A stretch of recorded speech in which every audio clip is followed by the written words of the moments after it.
प्यार से भैया भाई बहन के छिए परबिया हो राखी बहन न प्यार से भैया।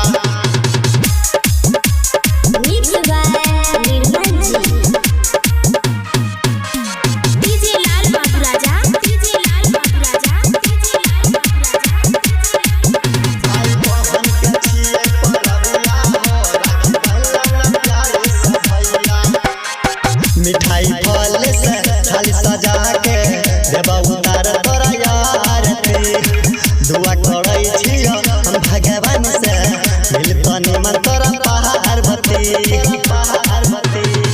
मिठाई फल से थाली सजा के देबा उतार तोरा यार दुआ करै छियो हम भगवान से मिलतनी मन तोरा पार्वती।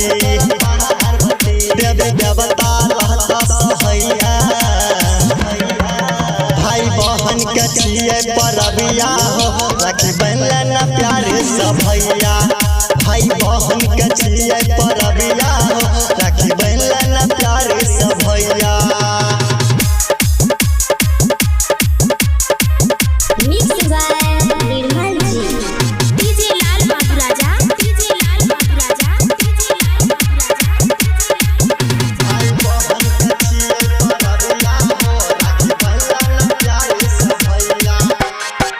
राइटर विजय विमल भैया ये हम बहिनी दुलार हो राखी के मतलब है भैया भाई बहन के प्यार हो प्यार हो। राइटर विजय विमल भैया ये हम बहिनी दुलार हो राखी के मतलब है भैया भाई बहन के प्यार हो प्यार हो। अरे सुजीत सुमन भैया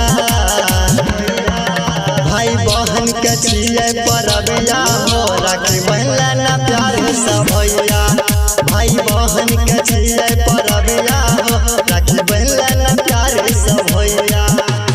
Presented by NKR Entertainment Gamharia।